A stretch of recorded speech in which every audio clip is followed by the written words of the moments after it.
Robot சங்கரை ஒரு 2 மாதங்களுக்கு முன்பு நெருக்கமாக சந்தித்து பேசுகிற வாய்ப்பு கிடைச்சு. நீங்கள் பழைய படங்களை விட இப்போ அவருக்கு உடம்பு அளவுக்கு அதிகமாக வந்துருச்சு. உடம்பை பார்த்துங்கன்னு கூட நான் சொன்னேன்.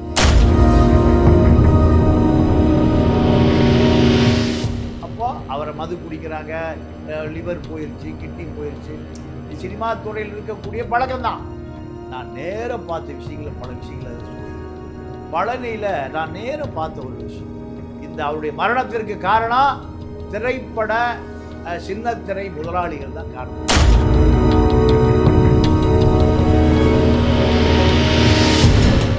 உங்க வீடு அரண்மனை மாதிரி இருக்கணும்னு ஆசையா? டீக் 42 உங்க பட்ஜெட்டுக்கு ஏத்த ஒரே கடை. வந்து பாருங்க, பிடிச்சத வாங்குங்க.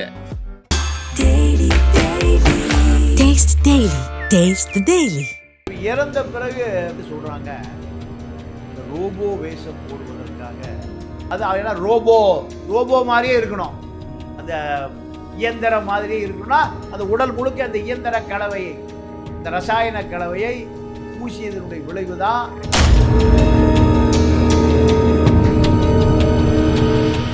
அவர் உடல் சராசரி மனிதன் உடலை விட 3 மடங்கு இருக்கு, 4 மடங்கு இருக்கு.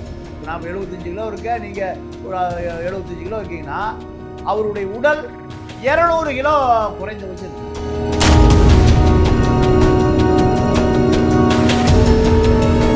ரிஃப்ளெக்ட் வாய்ஸ் நேயர்களுக்கு வணக்கம். இன்றைய சிறப்பு நேர்காணலில் நாம் சந்திக்க இருக்கின்ற சிறப்பு விருந்தினர் மூத்த பத்திரிகையாளர் தமிழா பாண்டியன் அவர்களை வரவேற்று நிகழ்ச்சிக்குள் செல்வோம்.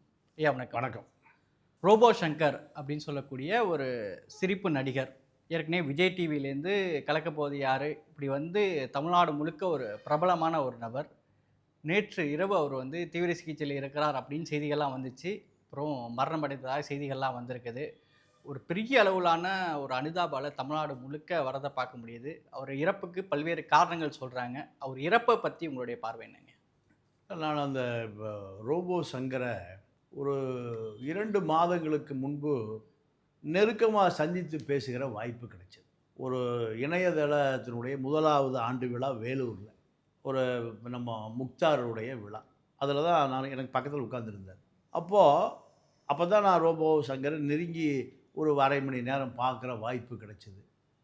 இந்த மனிதன் இந்த உயரத்தை எட்டுவதற்கு மிக கடுமையான போராட்டம் நடத்தியிருக்கிறார் மதுரையிலிருந்து வந்து என்பதை அவரே சொன்னார். இப்படி இந்த ஃபீல்டில் வந்தீங்கன்னு ரொம்ப கஷ்டப்பட்டு வந்தேன்னே, பெரும் போராட்டம், வடிவேலு போராடியதை விட பல மடங்கு இன்னும் போராடிட்டு தான் இருக்கேன்.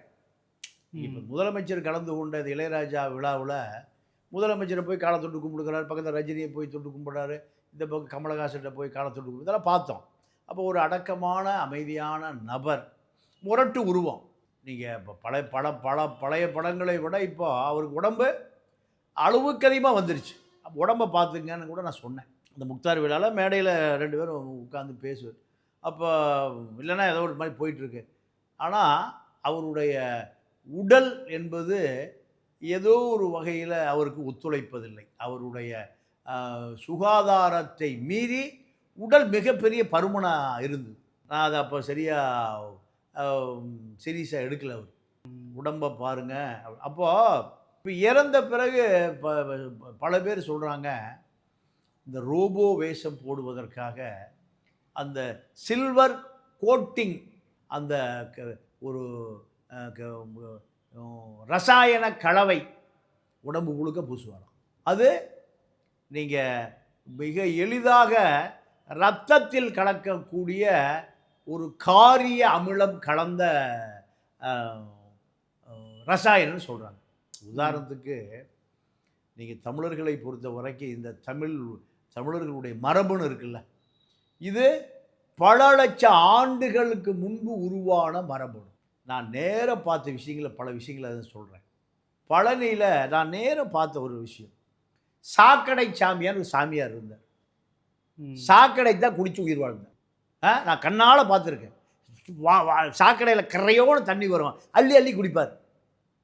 அவருக்கு பேர் சாக்கடை சாமியார். எங்கே இப்போ மனநலம் பாதிக்கப்பட்டு பழனி வந்து சேர்த்துட்டார். பழனி வந்து சோறு கிடைக்கும், எங்கே போனாலும் இந்த கோயிலில் சோறு கிடைக்கும். அந்த நேரத்தில் யாராக இருந்தாலும் பட்டியை கிடக்க வேண்டிய அவசியம் இல்லை. எவனா பணம் கொடுப்பா இல்லை சோறு கிடைக்கும். ஆக இந்த தமிழர்களில் புறக்கணிக்கப்பட்டவர்கள் மனநோயாளிகள் எல்லாம் வந்து சேருகிற இடம் கோயில். வடபழனி கோயிலில் போய் பாருங்கள், 100 பேர் இருக்கான். 100 பேர் மனநலம் பாதிக்கப்பட்டு காவி வேட்டி தான் அவருடைய உடை. தாடி குளிக்காமல் கொள்ளாமல், பல மாதங்கள் குளிக்காமல் கொள்ளாமல் நீங்கள் அந்த தாடி வீசையும் 100 பேரை நீங்கள் வடபழனி கோயிலில் பார்க்கலாம், பல கோயிலில் பார்க்கலாம். அப்போ தமிழருடைய மரபணு நீங்கள் நம்ம ரோபோ சங்கரை இத்தனை ஆண்டு காலம் பாதுகாத்து. அப்போ இந்த கலவை சில்வர் கோட்டிங் கலவையை அவர் உடம்புல வந்து நீங்கள் ரத்த நாளம் வரை அது ஊடுருவும்.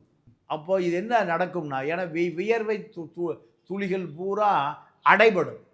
அப்போ இதை என்ன பண்ணுவாங்கன்னா, இன்னொரு ரசாயன கலவையை பயன்படுத்தி தான் அதை எடுப்பாங்க உடல் முழுக்க. இது ஒரு பெரிய அதான் அவர் உடம்பு நான் சினிமாவில் அவர் திரைப்பட ஷூட்டிங்லேயோ அங்கேயுமே நான் அவரை பார்ப்பதற்கு வாய்ப்பு கிடைக்கல.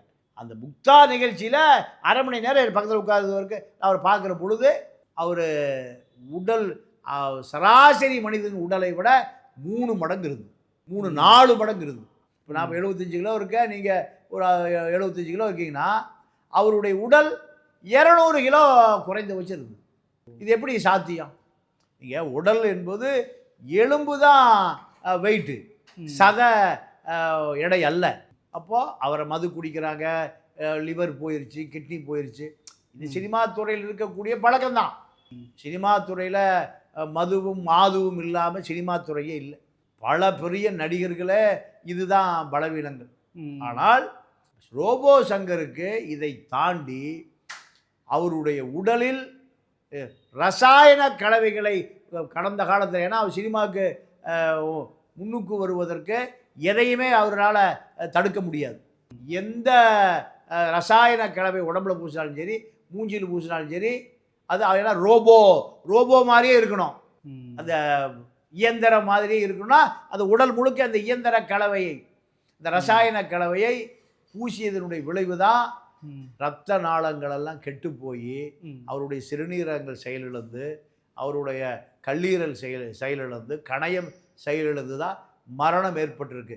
இந்த அவருடைய மரணத்திற்கு காரணம் திரைப்பட சின்னத்திரை முதலாளிகள் தான் காரணம். லாபத்தை மட்டுமே கணக்கில் எடுத்துக்கொண்டு மனித உயிர்களை பற்றி கவலைப்படாத நபர்கள் தான். நீங்கள் பார்த்தீங்கன்னா ஸ்டெண்ட் நடிகர் பொழுது செத்து போயிடுவோம்.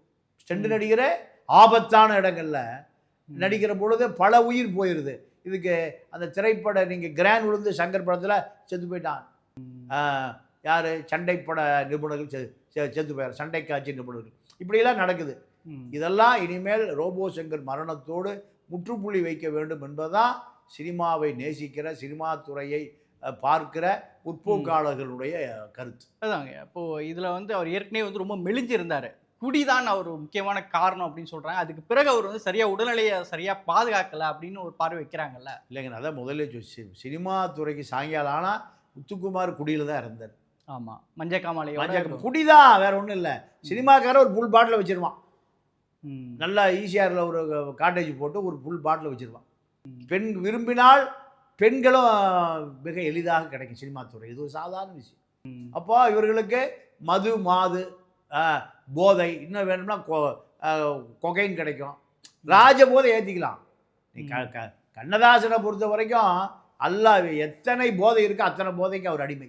பீடா ஜர்தா பீடா போடுவார், இன்ஜெக்ஷன் போட்டுக்குவார். இப்படி ஜெயகாந்த அவரே பொது மேடையில் சொன்னது, எனக்கு கஞ்சா வாங்கி கொடுக்குறக்கே இவன் இருக்கான்னு ஒரு ஆளை காமிச்சார். நானே அதை நேராக நான் சொல்லுதான் நேராக பார்த்தது. யாரோ சொல்லுகிறத கேட்டாலும் நான் பேசுகிறதே இல்லை, மைண்டில் ஏற்றுறதும் இல்லை. ஜெயகாந்தன் பேரை கஞ்சாவில் தான் 24 மணி நேரம் இருப்பார். கண்ணதாசன் சொல்லுவதை போல கோப்பையிலே என் குடியிருப்பு, ஒரு கோல மகள் என் குடி, அவரே ஓப்பனாக சொல்லுவார். சினிமா என்பது மதுவும் மாதுவும் இல்லாத இடமே இல்லை. அதில் இப்போ இழந்தது பெரிய வேதனை.